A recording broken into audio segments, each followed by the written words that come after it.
Hi, I'm here with Henry Crawford, and he's the vice mayor of Pahokee. And he was in the Army, and he was sent to the Vietnam War. What was it like in the war? Well, I went to Vietnam in 1968, January. I was there for what we call a Tet Offense. That's where every military installation at that time was hit with heavy fire from the, not from the guerrillas in Vietnam, but from the NVA.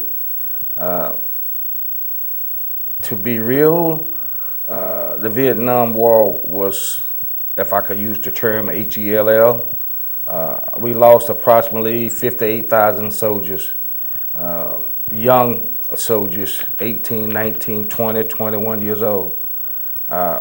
We slept in the jungle, we slept in the canal banks, we slept in the rice paddies.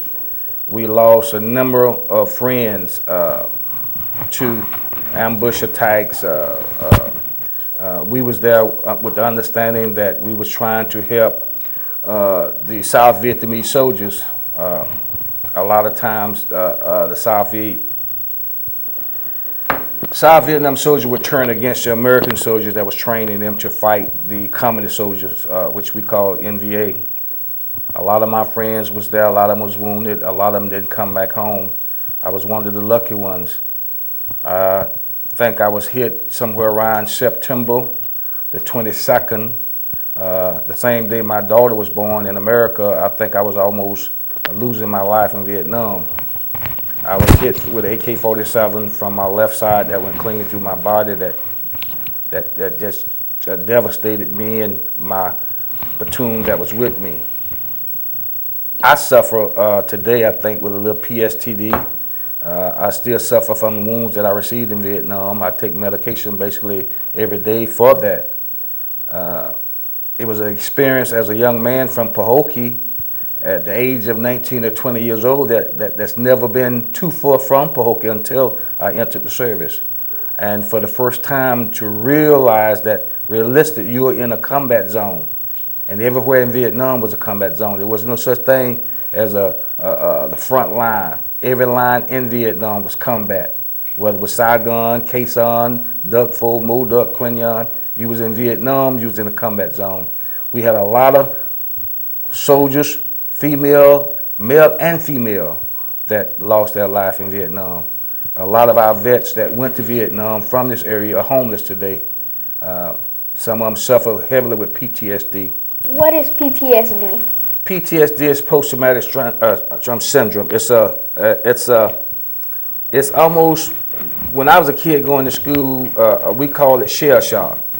Guys that been in a war, stress, been fired on, whether it's rifle fire or artillery fire, day and night, and they become what we used to call our teacher shell shock, because you would react to anything that bangs or bam, you would react to it.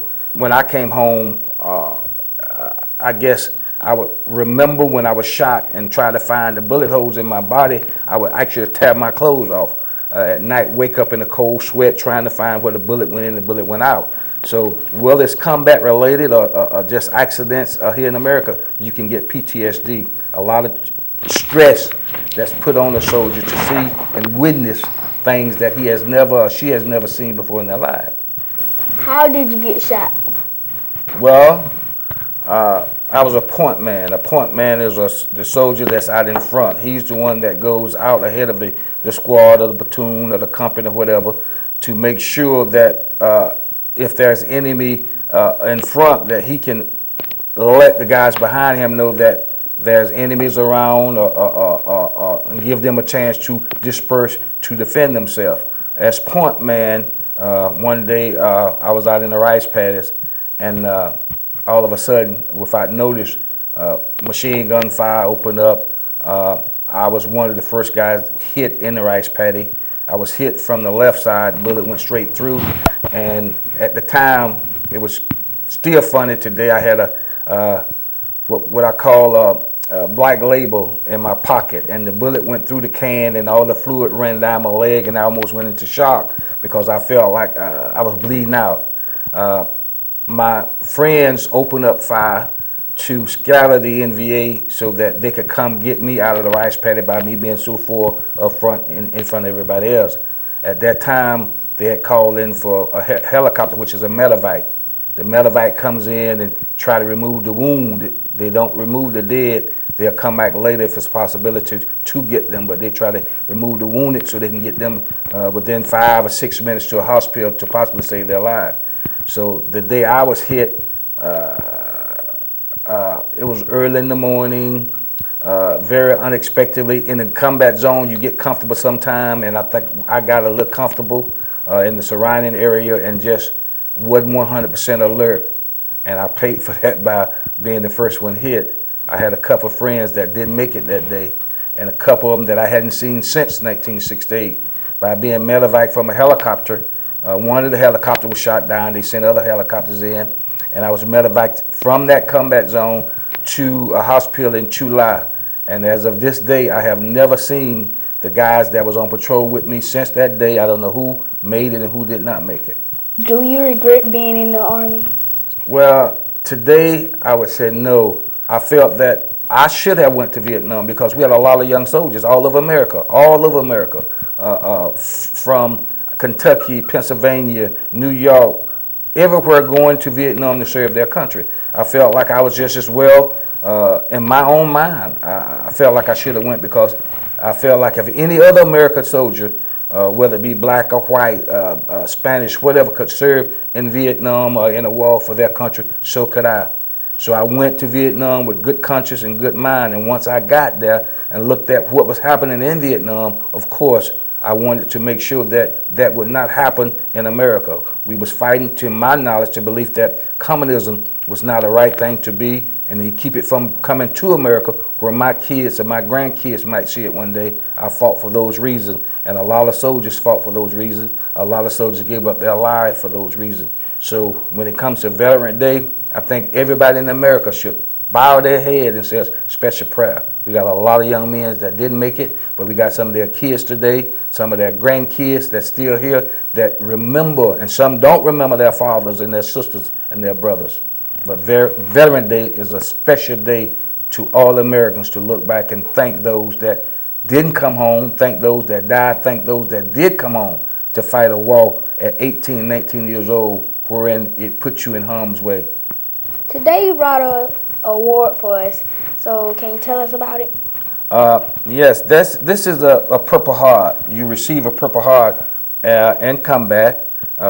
You have to receive wounds. I received that medal in 1968. Although I didn't get the medal itself for about 25 years after I left Vietnam and came home. On my personnel file, I had received the Purple Heart, but I never received it. My daughter and two other young ladies that used to work at the Highway Patrol Station in Pahokee, my daughter kept talking about it. My father earned a Purple Heart, but he never received it. So they wrote a letter to Congressman Hastings. And Congressman Hastings looked into it, and sure enough, a few weeks later, a Purple Heart came through the mail to my house. Usually when you get the Purple Heart, it's pinned on you by a general or sometime by the president in the hospital where they come and visit you at. I think I was moved rapidly in Vietnam from the hospital that I was in back to Seattle, Washington, from Seattle, Washington, back here to Miami. So I left without receiving that. Addie Green and Congressman Hastings, and one event at the City of Pahokee, I Love You Day, they presented me with that Purple Heart and pinned it on my chest. What about this one? That is a combat infantry badge. Combat infantry badge. You have to be in combat, which means you have to shoot at somebody, somebody has to shoot at you in order to receive a combat infantry badge. Thanks for meeting with me today, Vice Mayor Crawford, and thanks for bringing the medals and also serving our country. It was a pleasure, young man, to be here today, and it was a pleasure to bring the medals to show to you where, and kids today can see what their father, their brothers, their sisters did in Vietnam, World War II, any war, even as wars today goes on. So I appreciate you having me here today to talk about veterans from this era, from the Glace area, and those that are not here, I hope I can speak for those guys. We will have a Veterans Memorial Day Wednesday in front of the City Hall, and we hope all veterans in the area, regardless, come by and let us say hello and shake their hand. Once again, thank you for having me. Thanks. All right.